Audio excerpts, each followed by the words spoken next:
কি অবস্থা তোমাদের সবার? আশা করছি সবাই অনেক, অনেক ভালো আছো এবং সুস্থ আছো। আজকে দেখো আমরা প্যাসেজ ন্যারেশন প্র্যাকটিস করব। তো এই প্যাসেজ ন্যারেশনটা প্র্যাকটিস করার জন্য যেই প্যাসেজটা আজকে আমাদের সামনে রয়েছে দেখো সেইটা দিনাজপুর বোর্ডে ২০২৫ সালের পরীক্ষায় এসছিল। তো এই প্যাসেজটা আজকে আমরা একদম বুঝে, বুঝে সলভ করব। দেখো প্যাসেজ ন্যারেশনটা কিন্তু একটা আর্ট যে তুমি একটা সেন্টেন্সকে আরেকটা সেন্টেন্সের সাথে কিভাবে কানেক্ট করছো। তোমাদের মধ্যে অনেকেই রয়েছে যারা এই প্যাসেজ ন্যারেশনে ফুল মার্কস পাচ্ছ না। কিন্তু এটাও বুঝতে পারছো না যে ঠিক কি কারণে তুমি আসলে এখানে ফুল মার্কস পাচ্ছ না। কারণ দেখা গিয়েছে যতটা সুন্দরভাবে অ্যান্সারটা করা উচিত, তুমি ঠিক ততটা সুন্দরভাবে অ্যান্সারটা করছো না। ঠিক এই কারণেই কিন্তু তোমার ফুল মার্কসটা অ্যাচিভ হচ্ছে না। তো তুমি যদি আমার এই ক্লাসগুলো নিয়মিত করো, বিশেষ করে এই প্র্যাকটিস ক্লাসগুলো, তাহলে তুমি বুঝতে পারবে যে এক্সাম হলে কিভাবে লিখলে আসলে ফুল মার্কসটা পাওয়া সম্ভব। কারণ তোমাকে তো সুন্দরভাবে অ্যান্সার করার মাধ্যমে টিচারকে ইমপ্রেস করতে হবে। তারপর গিয়ে হয়তো তুমি একটা খুব ভালো মার্কস আশা করতে পারো। কিন্তু এই ইমপ্রেসটাই যদি তুমি না করতে পারো, তোমার লেখার মান যদি খারাপ হয়, একটা সেন্টেন্সকে কিভাবে একটা কানেক্টরস এর মাধ্যমে আরেকটা সেন্টেন্সের সাথে মিলিয়ে দিবে, সেটা যদি তুমি সঠিকভাবে না করতে পারো, তাহলে তো আসলে তুমি ওইখান থেকে ভালো একটা মার্কস আশা করতে পারো না। তো কাজেই কিভাবে তুমি এই মানটা উন্নত করতে পারো? অবশ্যই এর জন্য তোমাকে প্রচুর পরিমাণ প্রশ্ন প্র্যাকটিস করতে হবে, যেগুলো বোর্ডে প্র্যাকটিক্যালি এসেছে। তার কারণ হচ্ছে তুমি যখন এই বোর্ডে আসা প্রশ্নগুলো প্র্যাকটিস করবে এবং বারবার, বারবার প্র্যাকটিস করবে, তখন তুমি দেখবে তোমার নিজের মধ্যেই একটা পরিবর্তন আসবে এবং তুমি একটা সেন্টেন্স দেখা মাত্রই বুঝতে পারবে যে এটাকে কিভাবে আরেকটার সাথে কানেক্ট করতে হবে। তো চলো তাহলে আর দেরি না করে আমাদের আজকের প্র্যাকটিসটা শুরু করা যাক। সবার শুরুতে লক্ষ্য করো এখানে কি বলা হয়েছে? এখানে বলেছে যে why are you putting up the food in your pocket sir. দেখো এখানে কিন্তু একটা প্রশ্নবোধক চিহ্ন রয়েছে, তার মানে প্রশ্ন করা হয়েছে যে স্যার আপনি কেন এই খাবারগুলো আপনার পকেটের মধ্যে ভরছেন এরকম। তারপরে দেখো কি বলা হয়েছে, হোয়াই ডোন্ট ইউ ইট, কেন আপনি খাচ্ছেন না। এরপর কি বলেছে, আস্ক দ্য নোবেল ম্যান, তার মানে ওই নোবেল ম্যান আস্ক করেছে বা জিজ্ঞেস করেছে। তার মানে এইটা তো ইন্টারোগেটিভ। এখন আমাদেরকে ইন্টারোগেটিভের রুলস অনুযায়ী তাহলে সাজাতে হবে। কিন্তু এখানে একটা ব্যাপার রয়েছে দেখো, সেই ব্যাপারটা হচ্ছে এখানে এই যে স্যার যে ওয়ার্ডটা রয়েছে এইটা। কারণ এই যে নোবেলম্যান সে জিজ্ঞাসা করেছে, কি জিজ্ঞেস করেছে বা কাকে জিজ্ঞেস করেছে? এই স্যারকে জিজ্ঞেস করেছে। তার মানে ওই ব্যক্তিকে সে কি বলে সম্বোধন করেছে? স্যার বলে সম্বোধন করেছে। কারণ ১ম লাইনে কিন্তু বলা নেই তার নাম কি মিস্টার করিম না মিস্টার রহিম না কি? শুধু বলা রয়েছে কি যে তাকে সে স্যার বলেছে। তার মানে এখানে একটা সম্বোধন করা হয়েছে। তো যখন কাউকে কিছু বলে সম্বোধন করা হয় তখন ন্যারেশনের রুলস অনুযায়ী কিন্তু আমরা যেটা ব্যবহার করি সেটা কি বলতো? সেটা হচ্ছে অ্যাড্রেসিং। তো দেখো এই অ্যাড্রেসিংটা আমি মনে করি তোমরা মোটামুটি সবাই এটার ব্যাপারে আগে থেকেই পরিচিত। দেখো তাহলে আমাকে এখানে কি লিখতে হবে যে তাকে অ্যাড্রেস করেছে স্যার হিসেবে। এখন আমাকে একটু এটাও দেখতে হবে যে কাকে অ্যাড্রেস করেছে। তুমি দেখো পরের লাইনগুলো যদি তুমি একবার পড়ে নাও, অবশ্যই প্রশ্ন অ্যান্সার করতে যাওয়ার আগে প্রশ্নটা এক নজর পড়ে নিবে। এইটা তোমাকে অনেক বেনিফিট দিবে যেটা তুমি চিন্তাও করতে পারবে না। দেখো এই প্রশ্নটা যদি তুমি পুরোটা পড়ো তাহলে তুমি দেখতে পারবে যে এইখানে কি রয়েছে? শেখ সাদি, ঠিক আছে? উত্তর দিচ্ছে। তার মানে হচ্ছে কি? এই যে নোবেলম্যান যে জিজ্ঞেস করেছে, কাকে জিজ্ঞেস করেছে? শেখ সাদিকে জিজ্ঞেস করেছে। আমি সিউর এই গল্পটা তোমরা মোটামুটি সবাই জানো। তারপরে এটা বারবারই কিন্তু পরীক্ষাতে এসে থাকে বিভিন্ন বোর্ডে। তাহলে দেখো কাকে অ্যাড্রেস করা হয়েছে? শেখ সাদিকে অ্যাড্রেস করা হয়েছে। তাহলে আমরা কি লিখতে পারি? আমরা যখন অ্যান্সার করব তখন আমরা লিখব দেখো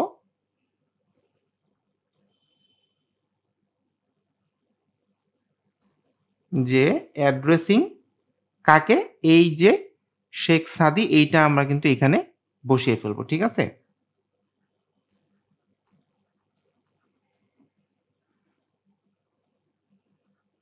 দেখো আমি এখানে লিখে ফেললাম অ্যাড্রেসিং শেখ সাদি।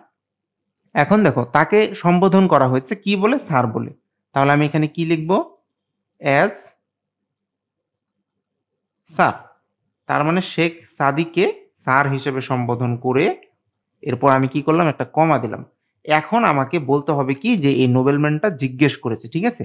তো দেখো তুমি যদি এই যে এই স্যার যে লেখাটা রয়েছে এটার জন্য যদি এই সলিউশনটা না দাও তাহলে অবশ্যই পরীক্ষার হলে তোমার মার্কস কমে যাবে। ১ মার্ক কেন কমে গেল এটার উত্তরটা তুমি কিন্তু সহজে আর খুঁজে পাচ্ছ না। তাহলে দেখো এইবার আমি যে কাজটা করব, যে নোবেলম্যান যেহেতু জিজ্ঞেস করেছে, তাহলে আমি কি করব, আমি এখানে লিখে ফেলবো যে দ্য নোবেলম্যান। ঠিক আছে, দেখো আমি এখানে লিখছি দ্য নোবেলম্যান। এখন নোবেলম্যান কি করেছে, আস্ক করেছে বা জিজ্ঞেস করেছে। কাকে জিজ্ঞেস করেছে? তাকে জিজ্ঞেস করেছে, মানে শেখ সাদিকে জিজ্ঞেস করেছে। তাহলে আমি এখানে কি লিখবো, দ্য নোবেলম্যান। এখানে যদি আমি লিখি আস্কড হিম, তাহলে কিন্তু দেখো আমার কাজটা হয়ে যাচ্ছে। ঠিক আছে, মানে তেমন কোনো পেরেশানির কিছু কিন্তু এখানে নেই, জাস্ট দেখে দেখে তুমি কপি করছো। তাহলে আমি এখানে লিখলাম কি আস্কড হিম, মানে তাকে জিজ্ঞেস করলো। কি জিজ্ঞেস করলো দেখো, যে সে কেন এই খাবারগুলো তার পকেটে ভরছে, তাই না? আর এখানে দেখো কি রয়েছে, WH দিয়ে প্রশ্ন স্টার্ট হয়েছে হোয়াই। তো এই WH যখন থাকবে তখন কিন্তু আমরা এটাকে আর কোনো চেঞ্জ করি না, কিন্তু মনে রাখো যে WH না থাকলে, ধরো এখানে যদি অন্য কিছু থাকতো WH না থেকে, তাহলে আমরা কি করতাম, আমরা কিন্তু ইফ ইউজ করতাম। ঠিক আছে, তো যেহেতু এখানে WH রয়েছে, আমাদের তো আর ইফ ইউজ করার কোনো প্রয়োজন নেই, আমরা এটাই হুবহু লিখে দিচ্ছি যে আস্কড হিম হোয়াই। এখন দেখো হোয়াই, এই যে ইউ যেটা রয়েছে, এই ইউটা দিয়ে কাকে বোঝানো হয়েছে, শেখ সাদিকে। তাহলে ইউটা চেঞ্জ হয়ে কি হয়ে যাবে, হি হয়ে যাবে, যেহেতু ছেলে। আর এখানে দেখো আর পুটিং, তাহলে এটা কোন টেন্সে রয়েছে, এই আর পুটিংটা এটা কিন্তু প্রেজেন্ট কন্টিনিউয়াস টেন্সে দেখতে পাচ্ছি রয়েছে। তাহলে ন্যারেশনের নিয়ম অনুযায়ী কি, যখন প্রেজেন্ট কন্টিনিউয়াস থাকবে তখন আমাদেরকে কি করে দিতে হবে, পাস্ট কন্টিনিউয়াস। তাহলে দেখো এখানে হি এর সাথে আমি কি দিব, যেহেতু হি সিঙ্গুলার, আর কে পরিবর্তন করে পাস্ট কন্টিনিউয়াস করার জন্য আমরা লিখব ওয়াজ। তারপর পুটিং যেটা রয়েছে সেটা তো সেটার মতোই আমাকে লিখতে হবে। দেখো তাহলে আমি কি লিখছি, আমি লিখছি পুটিং আপ। আচ্ছা, এখন দেখো পুটিং আপের পরে যেটা রয়েছে এটা আমরা কি করব, হুবহু এই যে আপ, তারপর যে the food in your pocket, এটা হুবহু আমরা এখানে লিখে ফেলবো। তাহলে আমি কি করব, পুটিং আপ, এরপর লিখে দিচ্ছি দ্য ফুড। আচ্ছা, এখন দেখো এইখানে শুধু একটাই চেঞ্জ করতে হবে, সেটা কি, সেটা হচ্ছে এই যে এখানে ইউর রয়েছে, কার পকেট, অবশ্যই শেখ সাদির পকেট। তাহলে শেখ সাদির পকেট যেহেতু, তাহলে আমরা কি লিখবো, ইউরটাকে চেঞ্জ করে আমরা লিখবো হিজ। তারপর আমরা কি করছি, পকেট। ঠিক আছে, তারপরে দেখো এই যে একটা কমা রয়েছে, তারপর স্যার বলে কিন্তু আবার আরেকটা প্রশ্ন করে ফেলা হয়েছে। তার মানে একই ব্যক্তি দ্বিতীয়বার কি করেছে, আবার প্রশ্নটা করেছে। তার মানে মজার ব্যাপারটা হচ্ছে এখানে কিন্তু কোনো একটা সলিউশন বের করে আমাদেরকে কি করতে হবে, এই দুইটা প্রশ্নকে মার্জ করতে হবে। ঠিক আছে, আদারওয়াইজ কিন্তু এটা আরো অনেক লেন্দি প্রক্রিয়া হয়ে যাবে যদি আমরা আলাদাভাবে করতে যাই।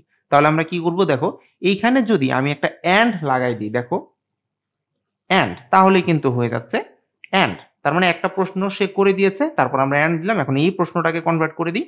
এখানেও কিন্তু দেখো এখানে WH দিয়ে স্টার্ট হয়েছে প্রশ্ন, তার মানে আমাদেরকে কি করতে হবে, এটাকে আর পরিবর্তন না করলেও চলবে।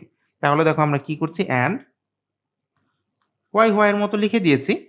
তারপর দেখো এই যে ইউ যেটা রয়েছে, এটা দিয়ে তো ওই শেখ সাদিকেই বোঝানো হয়েছে। তাহলে আমি কি করব, আমি এখানে লিখবো হি। আর ডু নট দেখো যেটা রয়েছে, এটা কিন্তু প্রেজেন্ট টেন্সে রয়েছে। তো ডু নট বা ডু কে যদি আমি চেঞ্জ করি, পাস্ট টেন্স করি, তাহলে আমাকে কি করতে হবে, ডিড নট। দেখো আমি এখানে বসাচ্ছি ডিড নট।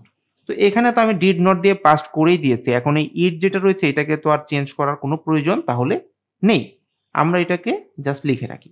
দেখো তাহলে এই পর্যন্ত আমার লেখাটা হয়ে গেল। মোটামুটি এই প্রথম যে ব্যাপারটা ছিল সেটা কিন্তু আমরা শেষ করে ফেলেছি। এইবার আসো আমরা চলে যাব তার পরের পার্টে। এখানে কি বলা হয়েছে, যে I am doing the right thing. তার মানে আমি কি করছি, আমি সঠিক কাজটা করছি, কারণ রাইট থিং মানে কি, সঠিক কাজ। তারপর দেখো সেই বলছে, সে কিন্তু কথা শেষ করেনি, সে আরেকটা বাক্যে বলছে মাই ড্রেস, মানে আমার যে পোশাক, ডিজার্ভস, মানে সেটা ডিজার্ভ করে কি, দিস রিচ ডিশেস। তার মানে এই যে ভালো ভালো বা টাকা পয়সাওয়ালা লোকদের মতো যে খাবারগুলো, সেই খাবারগুলো কার জন্য সঠিক হবে, আমার পোশাকের জন্য। ঠিক আছে, এরকম একটা কথা সে বলেছে। আর তারপর কি বলা হয়েছে, রিপ্লাইড শেখ সাদি, তার মানে সে একটা রিপ্লাই করেছে বা উত্তর করেছে।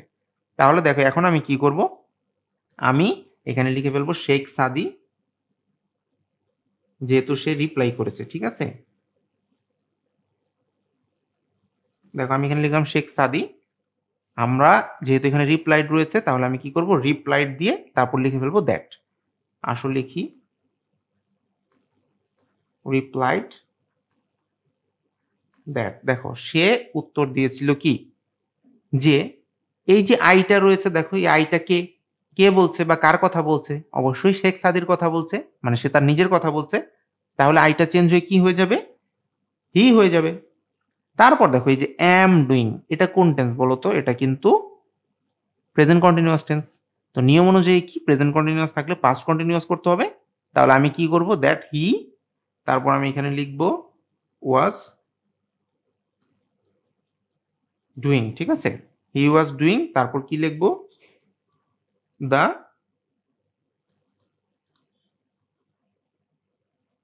রাইট, তারপর যে থিং রয়েছে এটাও লিখে ফেলবো, ঠিক আছে? He was doing the right thing, এটা আমি লিখলাম কারণ এখানে তো আসলে পরিবর্তন করার মতো তেমন কিছুই নেই। এখন দেখো তারপর যেই বাক্যটা রয়েছে, মানে বাকি বা সেকেন্ড যেই বাক্যটা সে বলল, একটা না, এখানে কি বলা হচ্ছে? এখানে বলা হচ্ছে মাই ড্রেস বা আমার পোশাক ডিজার্ভ করে এই রিচ ডিশগুলো, ঠিক আছে? তাহলে দেখো আমরা কিন্তু এইটাকে কিভাবে কানেক্ট করতে পারি, এই দুইটাকে কিন্তু কানেক্ট করতে হবে, কারণ বারবার যদি আমি আলাদাভাবে করতে যাই এটা কিন্তু একটা যন্ত্রণার কারণ হয়ে দাঁড়াবে। আর আমি সবসময় তোমাদেরকে বলি সহজে শিখো, সহজে শিখো, সহজে প্র্যাকটিস করো। কঠিন কোনো কিছু শিখা বা কঠিন পদ্ধতিতে কোনো কিছু শিখার দরকার নাই। যেই পদ্ধতিতে শিখলে পরীক্ষার হলে গিয়ে সহজে অ্যান্সার করা যাবে, আমার সেই পদ্ধতিই দরকার। আমার কোনো কঠিন বা জটিল প্রক্রিয়ার মধ্য দিয়ে না গেলেও চলবে। তাহলে দেখো এখন এইটাকে আমি বিকজ দিয়ে যদি জোড়া লাগাই, দেখো আমি যদি এখানে লিখি বিকজ, তাহলে কিন্তু আমার কাজ হচ্ছে, ঠিক আছে? বিকজ দিয়ে আমি কি লিখবো, বিকজ এই যে দেখো মাই ড্রেস, তাহলে এটা তার ড্রেস, তাহলে আমি এখানে লিখবো হিজ ড্রেস, ঠিক আছে? এটা যেহেতু সে তার কথা বলছে এই কারণে আমরা এটাকে চেঞ্জ করে হিজ করে দিলাম, হিজ ড্রেস। এরপরে দেখো কি রয়েছে, ডিজার্ভস। এটা কিন্তু দেখো একটা ভার্ব এবং এটা কোন টেন্সে রয়েছে, এটা প্রেজেন্ট টেন্সে রয়েছে। তাহলে এটাকে কি করতে হবে, জাস্ট ইডি যুক্ত করলে কিন্তু এটা পাস্ট টেন্স হয়ে যাবে। তাহলে আমি কি করব, ডিজার্ভড লিখবো। দেখো আমি এখানে লিখলাম ডিজার্ভড। এরপর আমি কি করব, আমি লিখব এই যে দেখো এখানে রয়েছে দিস, এখানেও কিন্তু একটা পরিবর্তন করার ব্যাপার রয়েছে। দিসকে চেঞ্জ করে আমাদেরকে কি লিখতে হবে জানো, দোজ, কারণ এইটা একটা রুলস। দিস চেঞ্জ হয়ে যাবে দোজ। তাহলে দোজ আর রিচ ডিশেস, এখানে তো আর চেঞ্জ করার মতো কিছু নেই। তাহলে এটা আমি হুবহুই দেখো লিখে ফেললাম, ঠিক আছে? Those rich dishes. তাহলে এখান পর্যন্ত কিন্তু আমার দেখো কাজ শেষ। এবার আসো তার পরের পার্টে। এখানে কি বলা হচ্ছে, আই ডোন্ট আন্ডারস্ট্যান্ড, মানে আমি বুঝতে পারিনি, হোয়াট বা আমি বুঝতে পারছি না, what you mean to say, মানে আপনি ঠিক কি বোঝাতে চাচ্ছেন সেটা আমি বুঝতে পারছি না। এটা কে বলেছে দেখো, সেইড দ্য নোবেলম্যান। তারপরে যে পার্টটা রয়েছে এটাও একটু পড়ে দেখি কাজে লাগে কিনা। দেখো এখানে বলেছে অ্যান্ড আই এম সরি, এবং আমি দুঃখিত। এই কথাটাও কিন্তু কে বললো তাহলে, ওই নোবেলম্যান বলল। তাহলে দেখো যেহেতু একই ব্যক্তি বলছে, এখন আমাদের টার্গেট থাকবে যে আমরা এই দুইটাকে মিলিয়ে দিয়ে একটা বাক্যের মাধ্যমে এই ন্যারেশনটা শেষ করে দেব। এখন কথা হচ্ছে আমরা এটা কিভাবে করব। দেখো সে যেহেতু বলেছে আই এম সরি, তার মানে সে কি করেছে, সে কিন্তু তার যে দুঃখ সেটা প্রকাশ করেছে। তাহলে আই এম সরি এইখানে আমাদেরকে কি করতে হবে, সরির জন্য কিছু অ্যাড করতে হবে। সেটা আমরা কিভাবে করব, আমরা লিখতে পারি এখানে দেখো এক্সপ্রেসিং, এক্সপ্রেস মানে কিন্তু প্রকাশ করা, ঠিক আছে? আমরা যদি এখানে লিখি দেখো যে এক্সপ্রেসিং, এখন দেখো তার দুঃখ, তার ইংরেজি কি, হিজ, আর দুঃখ ইংরেজি কি, সরো। তাহলে তুমি এখানে কি লিখবা, এক্সপ্রেসিং হিজ সরো, মানে তার দুঃখ প্রকাশ করে। এখন কথা হচ্ছে কে প্রকাশ করেছে, নোবেলম্যান। তাহলে আমরা কি লিখবো, এখানে জাস্ট একটা কমা দিয়ে রাখবো, তারপর আমরা কি লিখবো, আমরা লিখবো দ্য নোবেলম্যান। দেখো আমরা লিখছি কি, দ্য নোবেলম্যান। আচ্ছা, সে তো একটা জেনারেল কথা বলেছে এখানে, তাই না, যে আমি দুঃখিত। তাহলে আমি কি করব, এটা সেড দ্যাট দিয়ে কিন্তু আমি লিখতে পারবো যে সে বলেছে যে, আচ্ছা সে কি বলেছে, যে আই অ্যাম সরি। তাহলে এই আইটা যখন আমরা চেঞ্জ করে বসাবো তখন আমরা কি লিখবো, আমরা লিখবো যে হি। আর এই অ্যামটা যেটা রয়েছে দেখো, এটা তো অ্যাপোস্ট্রফি দিয়ে এ অ্যামকে শর্ট করে এখানে বসানো হয়েছে, শুধু অ্যামটা লিখে দেওয়া হয়েছে। তো এটা প্রেজেন্ট থেকে তাহলে আমাকে পাস্ট টেন্সে নিতে হবে। তো হি এর সাথে পাস্ট টেন্সে ওয়াজই ব্যবহার করতে হবে, তাই না, যেহেতু সিঙ্গুলার। তাহলে আমি এখানে ওয়াজ বসিয়ে দিলাম যে দ্যাট হি ওয়াজ, সে কি ছিল, সরি। তাহলে আমি এখানে কি বসাচ্ছি, এখানে কিন্তু আমরা সরি বসিয়ে দিচ্ছি যে সে সরি ছিল। তারপরে দেখো কি বলতে পারি আমরা? আমরা এখন বলতে পারি যে সে বুঝতে পারছে না যে সে কি বলছে। ঠিক আছে? তো এই যে I don't, I এটা কে? এটা কিন্তু নোবেলম্যানটা। যে সে বুঝতে পারছে না। তাহলে এটাকে আমরা চেঞ্জ করে করব কি?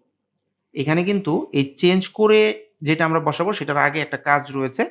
যেহেতু আমাকে ২ টা সেন্টেন্সকে আমরা এখানে এড করছি, তাহলে আমরা এখানে অ্যান্ড কিন্তু লিখে দিতে পারি। ঠিক আছে? অ্যান্ড।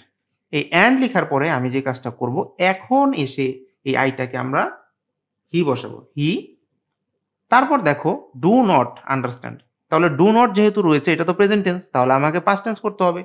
আমি কি করব? আমি লিখব ডিড নট। আমি লিখে ফেললাম এখানে ডিড নট, তারপর আন্ডারস্ট্যান্ড এটা তো এখানে জাস্ট দেখে, দেখে বসিয়ে ফেলো। এখানে বোঝার তেমন কিছুই নেই যে ডিড নট আন্ডারস্ট্যান্ড। আচ্ছা। এরপর দেখো এই যে হোয়াট ইউ মিন, এখানে এই ইউতে কিন্তু চেঞ্জ করার মতো একটা সুযোগ রয়েছে। তাহলে আমরা এখানে কি বসাবো? আমরা এখানে বসাবো হোয়াট, ইউটা চেঞ্জ করে আমরা লিখে ফেলবো হি। আচ্ছা। এই যে দেখো মিন, এই মিনটাকে কি করতে পারি? পাস্ট টেন্স করে দেব। তাহলে আমরা কি লিখব? মেন্ট, তারপর এই যে টু সে যেটা রয়েছে সেটাকে কি করব? লিখে ফেলবো যে what he meant to say. তাহলে দেখো তো এই যে ২ টা বাক্য, ২ টাই কিন্তু এখানে মিলিয়ে একটা বাক্যের আন্ডারে এনে আমরা কমপ্লিট করে ফেলতে পেরেছি। এখন তুমি বলো, এতটা সহজে যদি তুমি বুঝে, বুঝে এইভাবে লাইন টু লাইন ধরে, ধরে প্রিভিয়াস প্রশ্নগুলো প্র্যাকটিস করো, তাহলে কি তোমার প্রিপারেশন এ কোনো ঘাটতি থাকার কথা? আমার মনে হয় অবশ্যই না। তাহলে তুমি এখন থেকেই আমার চ্যানেলে কিন্তু প্রিভিয়াস ইয়ারের যে প্রশ্নগুলো সেগুলো সবই প্লেলিস্ট আকারে সলভ করা রয়েছে। তুমি এইভাবে বুঝে, বুঝে সলভ করো। ১ম এ ভিডিওটা দেখো, তারপর নিজে, নিজে আবার বই থেকে সলভ করো। প্রয়োজনে যদি তুমি কোনো কিছু না বুঝো, সেক্ষেত্রে তুমি কমেন্ট করে আমাকে জানাও যে, "স্যার এই জিনিসটা আমি বুঝতে পারিনি।" আমি অবশ্যই রিপ্লাই দিয়ে তোমাকে বুঝিয়ে দেওয়ার চেষ্টা করব। এইভাবে যদি তুমি স্ট্রং প্রিপারেশন নিতে পারো, তুমি অবশ্যই ফাইনালে যেয়ে খুব ভালো একটা রেজাল্ট করতে পারবে। এটা কলেজেও হতে পারে, বোর্ডের পরীক্ষাতেও হতে পারে। আর ভালো করে পড়াশোনার কিন্তু কোনো বিকল্প নেই। কারণ তুমি যদি ভালোমতো পড়াশোনা না করো, পরীক্ষার ফলাফল অবশ্যই খারাপ হবে। ঠিক আছে? আশা করব তোমরা এই ভিডিওটা বুঝতে পেরেছ। ভিডিওটা যদি তোমার কাছে ভালো লেগে থাকে তাহলে অবশ্যই লাইক, কমেন্ট এবং শেয়ার করো। আর যদি তুমি আমার এই চ্যানেলটিতে নতুন হয়ে থাকো তাহলে অবশ্যই করো সাবস্ক্রাইব। তাহলে সবাই ভালো থাকো, সুস্থ থাকো। কথা হবে নতুন কোনো ভিডিওতে। Till then thanks for watching. Tata.